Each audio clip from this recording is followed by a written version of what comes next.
ٹھیک ہے. اور اگر کئی دفعہ ہوتا ہے ان کے ساتھ دوائی بھی چل رہی ہوتی ہے؟ دوائی تھوڑی بہت ملٹی وٹامن یا کچھ کیلشیم یا طاقت کی دوائیاں جو کو ضروری نہیں ہے اس بیماری کے لیے، ویسے آپ جنرل ہیلتھ بینگ کے لیے آپ ان کو دوائیاں دیتے ہیں. ٹھیک ہے. اس کے بعد کچھ بچوں میں جب بچے پریزنٹ کرتے ہیں تو اگر اس کا ایک خم جو ہے خاص حد سے اوپر ہو تو پھر ہم اس کو بریسنگ کرتے ہیں. آپ اس کو ایکسٹرنل سپورٹ دے دیتے ہیں اس کو سیدھا رکھنے کے لیے، پش کر کے جدھر سے وہ کمر ٹیڑھی ہو رہی ہے اس طرف سے پش کر کے پلاسٹک کی جیکٹ ہوتی ہے وہ بناتے ہیں، اسپیشل ڈیزائن کر کے وہ اس کو دیتے ہیں.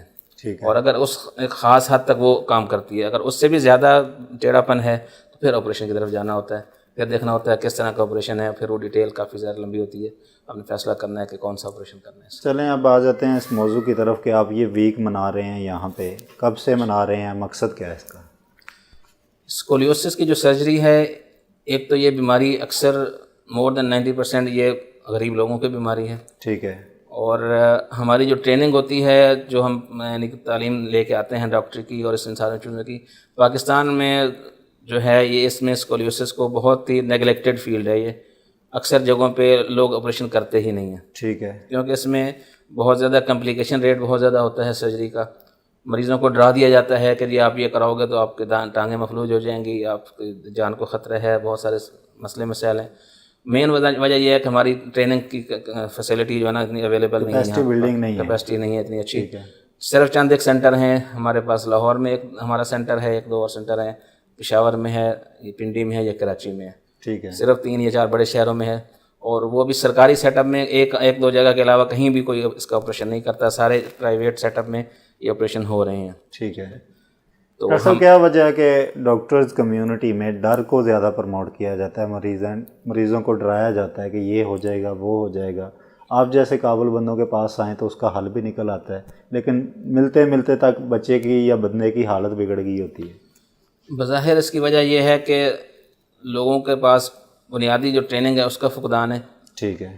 اکثر ڈاکٹرز کو تو جو پیریفری میں ہیں ان کو پتہ ہی نہیں ہے کہ یہ بیماری ہے کیا، اس کو آگے تشخیص کیسے کرنی ہے اور مریض کو گائیڈ کیسے کرنا ہے. ٹھیک ہے. اکثر دوسری بات یہ ہوتی ہے کہ مریض بھی جو ہے وہ کئی دفعہ ان کو لا علم ہوتے ہیں، پتہ نہیں ہوتا، وہ کسی ڈاکٹر کے پاس جاتے ہی نہیں ہیں. وہ لوکل جو بیٹھے ہوتے ہیں ڈسپینسر اور حکیم اور ان لوگوں کے پاس جاتے ہیں، ان کو پتہ ہی نہیں ہے. وہ کہہ دیتے ہیں جی یہ ٹیڑھا پن ہے، یہ زندگی کے ساتھ ہے، چلتا رہے گا. ان کو نہیں پتہ کہ اس کا علاج ہے. اچھا. اور اگر کسی ڈاکٹر کے پاس چلے جاتے ہیں جو MBBS ڈاکٹر ہے یا جو ویل کوالیفائڈ ہے، وہ بھی اس کے بیسک نالج سے محروم ہوتا ہے. ٹھیک ہے. اکثر MBBS ہوتے ہیں. اور جو FCPS آرتھوپیڈک ہے یا اسپائن والا ہے جو اس کو پتہ ہے ان چیزوں کا، وہ اگر تو پریکٹس کر رہا ہے اس چیز کی تو پھر تو وہ گائیڈ کرے گا. لیکن عام طور پہ وہ بھی پریکٹس نہیں کر رہا ہوتا ہے، وہ بھی صرف ہڈی ٹوٹی تو اس کو جوڑ دیا، یا کچھ اور اس طرح جوڑ اترا تو اس کو چڑھا دیا. کمر کے بارے میں وہ بھی اکثر لا علم ہوتے ہیں. بالکل. اس لیے وہ بھی بجائے اس کے کہ ان کو کہیں کہ جی آپ میں علاج نہیں کر سکتا، کسی اور جگہ چلے جاؤ، وہ اپنی صبح کی فیل کرتے ہیں کہ جی مریض کیا کہے گا کہ جس کو علاج نہیں آتا، وہ کہتے ہیں اس کا علاج ہی نہیں ہے. ٹھیک ہے. اس لیے بھی لوگ علاج قرار دے دیتے ہیں، لا علاج قرار، اس لیے لوگ ریفر بھی نہیں کرتے کسی خاص جگہ پہ. بالکل ٹھیک. اور اگر کچھ کرتے بھی ہیں تو پھر ان کی اپنی جو ہے نا وہ پسند ناپسند ہوتی ہے. کسی ڈاکٹر کے ساتھ اچھے ریلیشن ہے تو اس کے پاس بھیج دیں گے، کسی کو وہ اچھا نہیں سمجھتے ہوں گے اس کے پاس نہیں بھیجیں گے. کسی ہاسپٹل کو اچھا سمجھتے ہیں تو ادھر بھیج دیں گے، ورنہ نہیں بھیجیں گے. یہ مسئلے مسائل ہیں. ٹھیک ہے. اب یہ جو ویک منانے کا مقصد کیا تھا آپ کا اس ہاسپٹل میں، اور کون کون سے پارٹیسپینٹ ہیں یہاں پہ؟ اس میں ہمارا جو اسپائن سرجری ہمارے پاس الحمدللہ چل رہی ہے عامر صاحب کی نگرانی میں، وہ تو پچھلے 15-16 سال سے الحمدللہ یہاں پہ چل رہی ہے.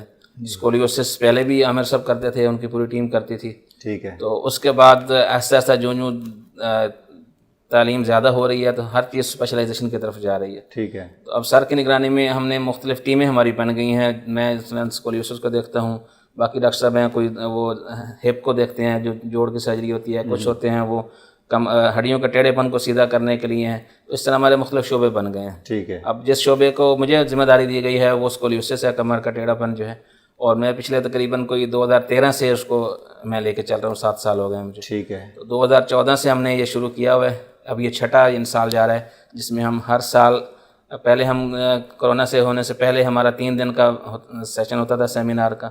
3 دن ہم لیکچر اور ڈسکشنز، اور 6 سال سے لوگوں کو آپ آگاہی دے رہے ہیں. ہاں جی الحمدللہ. ٹھیک ہے. تو 3 دن کا وہ ہوتا تھا، اس میں ہم سارے لیکچرز کرتے تھے، اور پھر اس کے بعد پورا ہفتہ ہماری سرجری ہوتی تھی، لائیو سرجری ہوتی تھی، جو کہ باہر سے پارٹیسپینٹ آتے تھے ڈاکٹر سیکھنے والے، وہ ساتھ واش اپ ہوتے تھے، دیکھتے تھے، سیکھتے تھے چیزیں. ٹھیک ہے. تو اب کورونا کی وجہ سے جو ہے ہمارا وہ سیشن تو نہیں ہو سکا سیمینار والا، اب ہم ویبینار کر رہے ہیں جو کہ ہم آن لائن. اب ساری دنیا تو آن لائن پہ چلی گئی ہے ڈاکٹر صاحب, وہ تو. اور باقی سرجری کے لیے ہم نے جو ہے نا وہ جیسے پہلے ہم کرتے تھے پورا ایک ہفتہ کرتے تھے, اب اس دفعہ ہم نے ہفتے سے بھی زیادہ, ہم کو 15-16 کیسز اکٹھے کیے ہوئے ہیں, اور جو کہ وہ بچے ہیں جن کی عمریں 10 سال سے کم ہیں. تو 10 سال سے کم والے جو بچے ہیں ان کا ایک اسپیشل طریقہ ہے ٹریٹمنٹ کا, اس پہ میں ڈسکس کروں گا بعد میں نیکسٹ اس میں. تو اس میں ان کے لیے ہم نے اسپیشل فنڈنگ ارینج کی ہے 10 بچوں کے لیے, 15 بچوں کے لیے, اور وہ ہم وہ کر رہے ہیں پچھلے 15 دنوں میں. کی طرف میں آتا ہوں, میں اصل میں یہ آگاہی کی طرف پہلے لینا چاہ رہا ہوں, کیونکہ ہماری جو ابھی تک ڈسکشن ہوئی ہے پتہ اس سے یہ چلا ہے کہ لوگوں کو بیسیکلی معلومات ہی نہیں ہے اس بارے میں. تو سیمینار میں کن لوگوں کو بلاتے ہیں, کیا اس کا آؤٹ کم ہوتا ہے, اور کیسے لوگوں کو بریف کیا جاتا ہے؟ سیمینار میں ہم اس میں آن لائن ہمارا سارا ایڈورٹیزمنٹ ہوتی ہے, ہمارے جتنے بھی چینل مثلا ای میلز ہیں, واٹس ایپ ہیں, جتنے گروپس ہیں ڈاکٹروں کے, ان ساروں کو بھیجی جاتی ہیں. اور جو ہمارے ٹیچنگ اسپتال ہیں ان ساروں کے ساتھ ہمارے تعلقات ہیں. تو جو بھی ہمارا ایسا کوئی سیمینار کوئی پروگرام ہوتا ہے وہ ساروں کو انویٹیشن دی جاتی ہے ساروں کو. اس میں کچھ لوگوں کو ایز اے فیکلٹی مدعو کیا جاتا ہے کہ وہ ہمارے ساتھ آ کے لیکچر دیں, اور باقی پارٹیسپینٹ ہوتے ہیں. ٹھیک ہے, 50 سے 60 مطلب وہ جو آپ کہہ رہے ہیں کہ ڈاکٹروں کو جن کو نہیں پتہ ہوتا, کہ جن کو پریکٹس میں نہیں ہے, ان کو بتا دیا جائے کہ یہاں پہ بتا دیا جائے کہ یہ کام ہو رہا ہے. ٹھیک ہے. اسپیشلی جو لوگ پریکٹس میں ہیں, ٹیچنگ اسپتال جہاں پہ یہ ساری پڑھایا جاتا ہے لیکن عملی طور پہ اکثر اسپتالوں میں نہیں ہوتا, تو ان کو بھی انوائٹ کرتے ہیں کہ وہ بھی آئیں یہاں پہ ہمارے ساتھ سیکھ کے جائیں, اور پھر اپنے اسپتالوں میں جا کے کام چلائیں اس کو. بالکل ٹھیک ہے. کتنے پارٹیسپینٹ آپ نے پچھلے, یہ کووڈ کا تو چھوڑ دیں, 5 سالہ اگر کارکردگی دیکھیں تو کتنے لوگوں کو آپ بتا چکے ہیں اس معاملے میں؟ اس میں جب ہم سیمینار کرتے ہیں تو اس میں سیمینار میں ہمارے کوئی 50 سے 60 پارٹیسپینٹس ہوتے ہیں. ٹھیک ہے. 3 دن کا سیمینار ہوتا ہے, اور پھر وہ جب پارٹیسپینٹ ہمارے سے ہم سے سیکھ کے جاتے ہیں, پھر اپنے اپنی جگہوں میں جا کے کام کرتے ہیں. تو یہ ایک صدقہ جاری ہے جو کہ لوگوں تک پھیل رہا ہے. کن کن ہاسپٹل کے ساتھ آپ کی کولیبوریشن ہے, کن کن کو آپ ابھی تک یہ صدقہ جاریہ میں شامل کر چکے ہیں؟ اس میں ہمارے پاس کافی سارے لوگ تو اپنے پیریفری سے آتے ہیں, پرائیویٹ پریکٹسز جو کرتے ہیں وہ بھی آتے ہیں. اس کے علاوہ CMH پنڈی, وہاں سے ہمارا کنٹینیوس ان کے ساتھ کولیبریشن چل رہا ہے. ٹھیک ہے. پشاور میں ہیں ڈاکٹر پروفیسر عارف خان صاحب ہیں, ان کا سینٹر ہے. پروفیسر ایاز صاحب ہیں, ان کا سینٹر ہے. ٹھیک ہے. ان کے ساتھ ہمارا تعلق ہے. کراچی میں ہیں پروفیسر امتیاز ہاشمی صاحب ہیں, اور آغا خان کے, اور یہ جو ہے دوسرا ہسپتال ایک, ان کے ساتھ ہمارا KTH کے ساتھ, KTH وغیرہ, KTH تو پشاور میں ہے نا. اچھا. تو کراچی میں آغا خان اور اس کے ساتھ ایک اور ہسپتال ہے. جی ٹھیک ہے. ان کے ساتھ ہمارا یہ چلتا ہے. اس کے علاوہ نشتر سے بھی لوگ آتے ہیں ہمارے پاس, بہاولپور سے بھی آتے ہیں. تو وہ سارے لوگ جو ٹریننگ لے کے جاتے ہیں الحمدللہ. ناظرین, ڈاکٹر عبداللہ سے ہماری گفتگو کا سلسلہ جاری ہے. ان سے بریک کے بعد پوچھتے ہیں کہ گرکی ہسپتال اس بیماری کا علاج کیسے کر رہا ہے, کتنا خرچہ آتا ہے, اور کیسے لوگ یہاں پہ اپنا علاج کروا سکتے ہیں. ملتے ہیں ایک چھوٹی سی بریک کے بعد.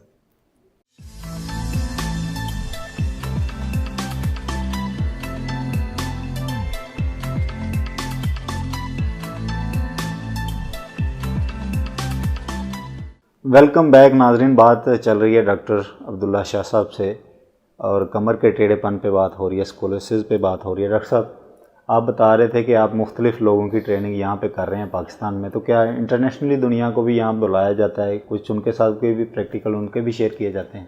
انٹرنیشنلی ہمارے پاس فیکلٹی کے طور پہ بھی لوگ ہیں جو ہمارے مستقل فیکلٹی پہ ہیں, جن میں سے پروفیسر میکس کا نام ہے, کافی مشہور ہیں. ٹھیک ہے. اور سوئٹزرلینڈ سے ہیں. اچھا. اس کے بعد ابھی ریسنٹ ہمارا جو ویبینار ہے اس کے لیے مصر سے ڈاکٹر خطاب ہیں, الفوزی الخطاب. ٹھیک ہے. اس کے بعد ہمارا جو تعلق ہے ایوسپائن ہے مڈل ایسٹ, جس میں کہ 25-26 سے زیادہ ممالک ہیں جو ساؤتھ عرب کے اور پاکستان اور اس طرح کے ملا کے, ان ساروں کو ایک ریجن وائز سارے کولیبریشن میں ہیں. ٹھیک ہے. جو بھی ہمارا کوئی ویبینار ہوتا ہے, سیمینار ہوتا ہے, ہم آپس میں ایک دوسرے کے ساتھ انٹرچینج آف نالج کرتے ہیں. ٹھیک ہے. ٹھیک ہے. اور اس کے بعد ہمارا جو سینٹر ہے وہ ریکگنائز ہے اسپائن ٹریننگ کے لیے انٹرنیشنل لیول پہ. ہمارے پاس باہر سے ڈاکٹر آتے ہیں, سعودیہ سے 2-3 ڈاکٹر آئے ہیں, ایجپٹ سے, افریقہ سے, وہ یہاں سے ٹریننگ لے کے گئے ہیں. ایک نیپال سے ایک ڈاکٹر آیا تھا, 1 سال یہاں ٹریننگ لے کے گیا. ٹھیک ہے. اسپائن کی اور اسکولیوسس کی. ٹھیک ہے. ڈاکٹر صاحب, یہ بتائیے گا, آپ کو یہاں پہ میں پوچھنا چاہوں گا کہ انٹرنیشنل جو اس ٹائم دنیا کا جو سسٹم ہے وہ تو بہت اپروچ پہ ہے, بہت انہوں نے ترقی کر لی, ہم ابھی بھی گھسے پٹے نظام پہ چل رہے ہیں. تو گرکی ٹرسٹ ہاسپٹل میں ہڈیوں کا ایک بڑا ایک نام پیدا کر لیا. انٹرنیشنل ریسرچز تو وہ بھی آپ فوکس کر رہے ہیں, ان کے کیا معلومات آ رہی ہیں, وہ آپ کے ساتھ چل رہے ہیں معاملات؟ بالکل. انٹرنیشنل لیول پہ اور ریسرچ کے لیول پہ ہمارے جتنے بھی جو آؤٹ کلاس چیزیں ہیں باہر جو چل رہی ہیں ساری، اسی سٹینڈرڈ پہ ہماری بھی کوشش ہے کہ ہم اس کو اس پہ لے کے جائیں. ٹھیک ہے. جتنے بھی فیسلٹیز باہر اویلیبل ہیں، MRI، CT اسکین، اس کے بعد اینڈوسکوپی، آرتھروسکوپی، جو چیزیں فیسیلیٹیشن ہیں وہ ہم کوشش کر رہے ہیں 90% سے زیادہ ہمارے پاس الحمدللہ موجود ہیں. وہ ٹھیک ہے. چند ایک چیزیں ہیں جو ہماری وش لسٹ پہ ہیں، انشاءاللہ اللہ تعالیٰ وہ بھی ہمیں دے گا. بالکل. تو ہم آؤٹ جو ہمارے تھیٹر الحمدللہ اتنے نہیں ہے کہ آپ پاکستان میں کہیں اور اس طرح کے تھیٹر آپ کو نظر نہیں آئیں گے. ٹھیک ہے. تو ہماری پوری کوشش یہی ہے کہ ہم الحمدللہ انٹرنیشنل لیول پہ باقی لوگوں کے ساتھ جو ان کے پاس فیسلٹیز ہیں ہم وہ اڈاپٹ کریں اور ان کو اختیار کریں. فیسلٹیز ہی ہیں کہ ریسرچ بھی ہے کچھ؟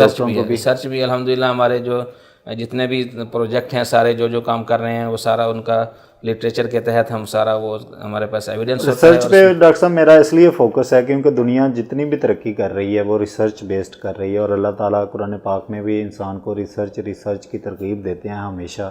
اور پاکستان اس ممالک میں شامل ہے جہاں پہ کوئی ایسی یونیورسٹی بھی نہیں ہے ٹاپ کی جو اس میں شامل ہو. تو آپ لوگ کیا نیا کر رہے ہیں کہ دنیا کے ہم قدم ہو سکیں؟ کیونکہ ڈاکٹر صاحب سے جب میری پروفیسر عامر عزیز سے بات ہوئی تھی تو انہوں نے کہا کہ ایسے بھی پیشنٹ آتے ہیں اگر جن کا اسی وقت آپریٹ نہ کیا جائے تو ہو سکتا ہے ساری زندگی کے لیے پیرالائز ہو جائیں. اور اس طرح سے بڑے سارے کیسز ہیں جو مختلف ہاسپٹل والے ڈال رکھتے ہیں اپنے بیڈز پہ اور پیرالائز کر دیتے ہیں. تو ہم ان چیزوں سے کب آگے نکلیں گے؟ اس میں آپ کے 2 کوسچن ہیں. ایک تو یہ تھا کہ ریسرچ اورینٹیشن. ٹھیک ہے. ریسرچ میں ہمارا UHS کے ساتھ کافی سارے پروجیکٹس چل رہے ہیں. اس میں ان کے ساتھ ہمارے بیسک کچھ پروسیجرز کے، کچھ میڈیسنز کے، کچھ تشخیص کے لحاظ سے ہمارے ڈاکٹرز اور ان کے ساتھ کولیبریشن چل رہا ہے. UHS کے ساتھ ہے، کومسیٹس کے ساتھ ہے. تو ہم اس میں کوئی امپلانٹ بنانے میں، کچھ بایو مٹیریل چیزیں بنانے میں ان کے ساتھ ریسرچ کے کام چل رہا ہے ہمارا. ٹھیک ہے. ٹھیک ہے. دوسرا کوسچن تھا آپ کا یہ حوالے سے کہ اس کا فیسیلیٹیشن کے حوالے سے وہ یہی ہے کہ اب اس میں باقی اسپتالوں میں کئی دفعہ رش کی وجہ سے یا جو بھی وجہ ہو پیشنٹ جہاں جاتے ہیں تو لٹک جاتے ہیں، ان کا آپریشن لمبے ہو جاتے ہیں، لیٹ ہوتی ہے. ہماری کوشش یہ ہوتی ہے کہ ہم ودن 24 آور جو بھی پیشنٹ ہمارے پاس آ جائے اس کو آپریٹ کر دیں. جتنا جلدی آپریٹ کریں گے اتنے رزلٹ اچھے ہوتے ہیں اسپائن کے سرجری. چلیں اب آ جاتے ہیں آپ کے پریکٹیکل ورک کی طرف. تو کتنے لوگوں کا ابھی تک آپ آپریٹ کر چکے ہیں اور اس سال کتنے لوگوں کا کر رہے ہیں جو کمر ٹیڑھی والے لوگ ہیں؟ خرچے پہ بعد میں آتا ہوں کہ ان پہ کیا کر رہے ہیں. اسکولیوسس کا جو آپریشن ہے وہ ہمارے تقریباً 1 سال میں 100 پلس مائنس آپریشن ہوتی ہیں ہمارے اسکولیوسس کے. 100 مریض آ جاتے ہیں تقریباً 1 سال میں 100 مریض کا آپریشن کرتے ہیں. چیک تو بہت زیادہ کراتے ہیں. اس میں کچھ لوگ آپریشن کو ریفیوز کر دیتے ہیں، کہتے ہیں جی نہیں کرانا ہی نہیں ہم نے، ٹھیک ہے ٹیڑھے پن سے ہمارا گزارا ہو جائے گا. کچھ لوگ ہوتے ہیں بعد میں وہ پہنچ نہیں سکتے کسی وجہ سے. کچھ کو ہوتا ہے کہ ضرورت نہیں ہوتی. تو ہمارے تقریباً سمجھیے کہ 500-700 پیشنٹ جو ہے نا وہ چیک ہوتا ہے، لیکن آپریشن کو 100 کے قریب کا آپریشن بھی ہوتا ہے ہر سال. اور اس دفعہ جو ہم نے کیا ہے وہ ابھی سٹارٹ کیا ہے ہم نے، یہ 7 تاریخ سے شروع کیا تھا ہم نے. ٹھیک ہے. تو یہ ہم دہلی کا ایک کیس کر رہے ہیں. ڈاکٹر نجمہ ہیں ہمارے پاس، ڈیفارمٹی کنسلٹنٹ ہیں UK سے، پاکستانی ہیں جو کہ UK بیس ہیں، فیملی ان کی ساری UK میں ہے، ویل ٹرینڈ اور ہیلی ایجوکیٹڈ لیڈی ہے. تو وہ ہمارے پاس پچھلے 4 سال سے ہر سال آتی ہیں. جب بھی ہم اسکول ویک کرتے ہیں ہمارے ساتھ وہ لیکچرز بھی دیتی ہیں اور ہمارے ساتھ مل کے کیسز بھی کرتی ہیں. یہ ویک آپ نومبر میں ہی رکھتے ہیں کہ ٹائم آگے؟ یہ پہلے ہمارا اپریل ہوتا تھا. اچھا. پھر کووڈ کی وجہ سے پچھلے اپریل نہیں ہو سکا تو اب ہم نے یہ نومبر میں اس کو ڈیسائیڈ کیا تھا جب تھوڑا سے حالات بہتر ہوئے تھے تو اس میں ہم ٹھیک ہو گیا. تو آگے کسی نے آنا ہو یہاں پہ انفارمیشن لینے کے لیے، چیک اپ کے لیے، وہ تو کسی بھی وقت آ سکتا ہے، لیکن اس بیماری سے بچاؤ کے لیے وہ اپریل میں ہوتا ہے آپ کا ویک. اسکولیوسس ویک تو ہمارا وہ تو پڑھائی کے حساب سے ہے نا، پڑھنے کے لکھنے کا اور ساری چیزیں کا. باقی مریض ہم ڈیلی چیک کرتے ہیں. ٹھیک ہے. OPD ہمارا کھلا ہے.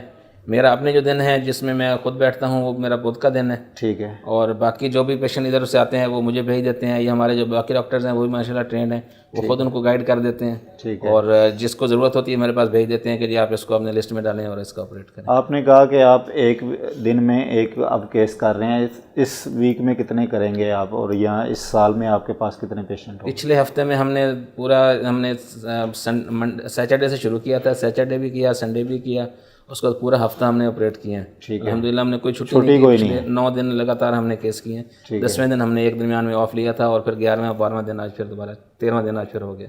الحمدللہ ہم نے 11 سے 12 کیس پچھلے دنوں میں کیے ہیں. اور مزید ہمارے پاس کوئی 5 پیشنٹ ہیں جو کہ ہمارے لائن میں ہیں جو ہم نے کرنے ہیں. ٹھیک ہے. اس کے بعد یہ ہمارا تھا کریش پروگرام جو اسکولیوسس ویک کے نام سے، جس کو ہم نے 3 ہفتے تک اس کو ایکسٹینڈ کیا ہے. ٹھیک ہے. اور اس کے بعد پھر ہمارا جو روٹین کے کیسز ہیں اسکولیوسس کے، وہ on average 2 cases per week ہو رہے ہیں اس وقت. ٹھیک ہو گیا. ٹھیک ہے، تو وہ ہماری لسٹ چل رہی ہے، وہ پچھلے 6 مہینے سے چل رہی ہے اس ترتیب سے، اور آگے بھی انشاءاللہ اس طرح چلتی رہے گی. اور کتنے ڈاکٹر ہیں آپ کے پاس اس ڈپارٹمنٹ میں، اسکولیوسس میں آپ کے پاس؟ اسکولیوسس میں میرے ساتھ ٹیم کو میں ہیڈ کرتا ہوں، باقی میرے ساتھ سینئر رجسٹرار اور ایم اوز اور وہ ہیں، تو ہم کوئی 5 سے 7 بندے بنتے ہیں جو کہ اس چیز کو جو ہینڈل کر رہے ہیں. ٹھیک ہے. تو ڈاکٹر صاحب خرچے پہ آ جاتے ہیں اب، کیونکہ پاکستان میں لوگ بھاگتے اس لیے ہیں کہ افورڈ نہیں کر سکتے، غریبوں میں زیادہ آپ نے کہا بیماری ہے، تو کتنا خرچہ ہو جاتا ہے اس میں؟ جو ایوریج خرچہ ہے وہ پیشنٹ کا، کیونکہ یہ ایک مہنگی سرجری ہے، اس میں اسپیشل ٹائٹینیم دھات ہوتی ہے جس کے پیچ ہوتے ہیں وہ استعمال ہوتے ہیں اور راڈ ہوتے ہیں.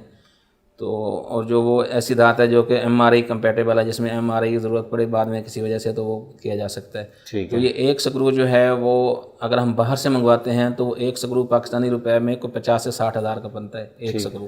لیکن ہم اس کو مختلف طریقوں سے کچھ لوکل اور کچھ کنسیشن کے ساتھ کرا کے کچھ 6 سے 7 ہزار روپے میں ہمیں وہ ایک سکرو ملتا ہے. اور وہ ایک مریض میں کوئی کم از کم 15 سے 20 سکرو استعمال ہوتے ہیں. ٹھیک ہے. اس کا خرچہ تقریباً، اور ساتھ اس کے ساتھ باقی چیزیں جو دوران آپریشن میڈیسن استعمال ہوتی ہیں، یہ ملا کے تقریباً کوئی 3 لاکھ سے اوپر خرچہ چلا جاتا ہے ایک پیشنٹ کا، جو ایوریج خرچہ ہے. ٹھیک ہے. 3 سے 3.5 لاکھ 4 لاکھ تک چلا جاتا ہے. ٹھیک ہے. اور اس میں پھر ہمارا یہ ہے کہ ہمارے پاس الحمدللہ زکوٰۃ فنڈ بھی ہوتا ہے، ڈونیشن فنڈ بھی ہوتے ہیں، کچھ لوگ ہمارے پاس ویسے خیرات دے جاتے ہیں. تو کوشش ہماری یہ ہوتی ہے کہ جو پیشنٹ افورڈ کرتا ہے وہ ٹوٹلی افورڈ کرے، جو نہیں کر سکتا اس کو سیمی کر دیتے ہیں، اور کچھ کو ٹوٹلی فری بھی کر دیتے ہیں جو بالکل زکوٰۃ کے مستحق ہوتے ہیں. ٹھیک ہے. تو ابھی جو ہم نے اس ہفتے میں کیے ہیں وہ اس میں ایک اسپیشل پروگرام تھا جس کے لیے ہم نے ڈونیشن اکٹھی کی. ڈاکٹر نجمہ جو ہے، جس کا بھی میں ذکر کر رہا تھا، وہ یو کے سے آئی ہیں. انہوں نے وہاں کسی مخیر حضرات سے ڈونیشن اکٹھی کی ہے. وہ راڈ لے کے آئی ہیں 10 مریضوں کے لیے، وہاں سے وہ میگنیٹ راڈ لے کے آئی ہیں. میجک راڈ میں آپ کو بتاؤں گا کہ وہ کیا چیز ہوتی ہے. تو وہ ایک راڈ کو 10 لاکھ روپے پاکستانی کا پڑتا ہے. کیا وجہ ڈاکٹر صاحب اتنا مہنگا؟ وہ میجک راڈ کیا ہے، اس کے بارے میں ذرا تفصیلاً بتا دیں. میجک راڈ یہ ہے کہ وہ اسکولیوسس کی جو سرجری ہے، جب چھوٹا بچہ ہوتا ہے، مثلاً اگر 5 یا 6 سال کا بچہ ہے، اگر ہم اس میں جو روٹین کا راڈ ہیں وہ ڈال دیں تو ہم اس کی کمر کو فیوز کر دیں گے، ایک جگہ وہ جام ہو جائے گی، اس کی گروتھ رک جائے گی. ٹھیک ہے. گروتھ رکنے سے ایک تو اس کا قد چھوٹا رہ جائے گا، دوسرا اس کی یہ بڑی اہم بات ہے کہ اگر یہ لوگوں کو نہیں پتا کہ راڈ اگر ایک لگ گیا ہے اور وہ بڑھ نہیں رہا تو اس کی گروتھ بھی رک جائے گی. ٹھیک ہے. وہ گروتھ جب رکے گی تو اس میں لازمی بات ہے اس کی چیسٹ ہائٹ بھی کم ہو جائے گی. ٹھیک ہے. چیسٹ ہائٹ کم ہوگی تو اس کے ریسپریشن میں یہ سارے مسئلے ہوتے ہیں اس کے. ٹھیک ہے. تو ہمارا یہ ہوتا ہے کہ جو چھوٹے بچے ہیں جس نے ابھی قد بڑھنا ہے جس کا، اس میں ایسا سسٹم استعمال کیا جائے جو مریض کے قد کے بڑھنے کے ساتھ ساتھ وہ بھی لمبا ہوتا رہے. اس کو میجک کہہ رہے ہیں. ٹھیک ہے. تو اس میں اب مختلف طریقے تھے. پہلے ہم یوز کرتے تھے راڈ تھے جن میں ہم درمیان میں کنیکٹر لگاتے تھے. ٹھیک ہے. اور وہ ہر 6 مہینے بعد مریض کو بے ہوش کر کے چھوٹا سا ٹیکا چیرا دے کے اس کو کھولتے، اس کو لمبا کرتے، ٹائٹ کر کے پھر بند کر دیتے. اچھا، دوبارہ آپریشن کرنا؟ دوبارہ آپریشن، لیکن چھوٹا آپریشن ہوتا تھا ہر 6 ماہ بعد. ٹھیک ہے. اور اس میں اگر آپ مریض کو 5 سال کی عمر میں آپریشن کیا ہے تو 10 سے 11 سال کی عمر تک ہر 6 ماہ بعد وہ کرنا پڑتا ہے، یعنی 8 سے 10 آپریشن ایوریج ہر مریض کے ہوتے تھے. ٹھیک ہے. اب میجک راڈ کی یہ یعنی سہولت ہے کہ یہ میگنیٹیکلی ایکسپینڈیبل ایکسپینشن سسٹم ہے کہ اس میں اندر میگنیٹ ہوتا ہے. پیشنٹ کے اندر ایک دفعہ ڈال دیا، راڈ ڈال دیا، اس کے بعد باہر سے مشین ہوتی ہے جو اس کو پیشنٹ کے اوپر رکھتے ہیں. اچھا. لائٹ ویٹ مشین ہوتی ہے اور اس کے اوپر کیلیبریشن ہوتی ہے، وہ سیٹ کر دیتے ہیں تو میگنیٹ کو باہر سے پول کے ساتھ وہ کھینچتی ہے. ٹھیک ہے. اور اس سے وہ راڈ لمبا ہوتا ہے. وہ ہر 4 ماہ بعد اس کو کرنا ہوتا ہے، 3 سے 4 ماہ بعد. اس میں پھر دوبارہ آپریشن کی ضرورت نہیں رہتی. ٹھیک ہے. تو وہ جب تک وہ راڈ کے اندر کیپیسٹی ہوتی ہے 4 سے 5 سینٹی میٹر وہ راڈ لمبا ہو سکتا ہوتا ہے. تو جو مریض کا قد بڑھے گا ہر 4 ماہ بعد اس کو تھوڑا لمبا کریں گے اور وہ اس کے ساتھ کمپنسیٹ کر جائے گا. یہ ٹیکنالوجی پاکستان میں پہلی دفعہ آئی ہے؟ پاکستان میں پہلی دفعہ آئی ہے. پاکستان میں نہ ان کی جو کمپنی ہے نویسو کمپنی ہے جو یہ بناتی ہے. ٹھیک ہے. ان کے یہاں ریپرزینٹیو بھی کوئی نہیں ہے. اچھا. تو یہ ان کی بڑی کوشش ہے کہ انہوں نے ارینج کیا وہاں سے اور ساری چیزیں لے کے آئی ہیں. تو پاکستان میں پہلے یہ کبھی نہیں ہوا. اور گرکی کے علاوہ کیا بھی کسی نے؟ علاوہ کسی نے نہیں کیا. اور باقی دنیا میں لوگ کرتے ہیں، ساری دنیا میں یہ ہو رہا ہے، لوگ کر رہے ہیں. یہی میرا پوائنٹ تھا ڈاکٹر صاحب. ریسرچ پہ اگر ہم بات کر رہے تھے کہ ساری دنیا میں دیکھیں بچایا جا رہا ہے اپنا ٹائم بھی اور لوگوں کی زندگیوں کو بھی محفوظ کیا جا رہا ہے. ہمیں اس طرف آتے کب ٹائم لگے گا؟ ہر چیز ہم باہر سے منگواتے ہیں، خود کفیل کیسے ہوں گے؟ یہ چیزیں جو ہیں یہ اب پرسنلی تو ہر بندہ اپنی ایفرٹ کرتا ہے، اور باقی یہ چیزیں کلیکٹیو طور پہ گورنمنٹ کی ذمہ داری ہے کہ فیسیلیٹیٹ کریں ان چیزوں کو، ٹھیک ہے. اور جو لوگ اچھا کام کر رہے ہیں ان کو اسپانسر کرے، فنڈنگ ہوں اور اچھے لوگوں کو سامنے لایا جائے. یہ سوسائٹی کی ذمہ داری ہے کہ ان چیزوں کو وہ دیکھے. اچھا جن لوگوں کو ہم الیکٹ کرتے ہیں، اپنے رہنما بناتے ہیں، یہ ان کی ذمہ داری ہے کہ وہ ان چیز کو لیڈ کریں آگے. ٹھیک ہے. تو آپ نے بتایا یہ میگنیٹک یا میجک راڈ کے بارے میں، اس کا کتنا خرچہ ہے ڈاکٹر صاحب؟ اس کا جو ہمیں ابھی جو پیشنٹ ہم کر رہے ہیں ان میں اگر وہ ہم ڈونیشن والا حساب نکال دیں 10 لاکھ کا وہ خرچہ ہے ایک راڈ کا. اگر 2 راڈ ڈالتے ہیں، کچھ مریضوں میں ہم نے 2 ڈالے ہیں، کچھ میں سنگل 1 راڈ ڈالا ہے، اور ساتھ 1 راڈ ہمارا لوکل جو ہم پہلے سسٹم یوز کر رہے ہیں وہ ڈالا ہے. تو اگر وہ راڈ وہ نکال دیں تو باقی جو خرچہ پیشنٹ کا تقریباً 3 لاکھ خرچہ باقی اس کے علاوہ ہے. ٹھیک ہے. تو وہ الحمدللہ ہمارے جو تقریباً ٹوٹل 13-14 لاکھ روپے 13-14 لاکھ روپے کا خرچہ ہے. وہ الحمدللہ ہم ٹوٹل فری آف کاسٹ کر رہے ہیں. گرکی میں آپ 14 لاکھ والا جو آپریشن ہو رہا ہے ٹوٹل فری آف کاسٹ کیا ہے ہم نے. اس میں 10 مریض ہم نے سلیکٹ کیے تھے جو ان کو ہم نے وہ راڈ ڈالے ہیں. 10 مریضوں کے لیے ہم نے فنڈ اکٹھے کیے ہیں. ٹھیک ہے.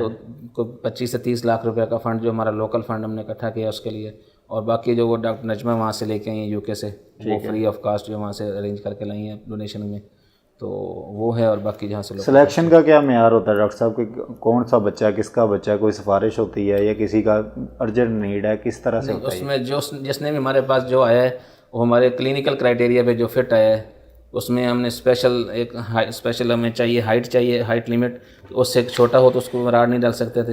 ٹھیک ہے. اور ایک خاص ہائٹ سے زیادہ بھی نہیں ڈال سکتے تھے، جس میں گروتھ پوری ہونے والی ہے اس میں بھی نہیں ڈالتے تھے. ہم نے صرف وہ مریض سلیکٹ کیے ہیں جس میں وہ راڈ فٹ آ سکتے ہوں.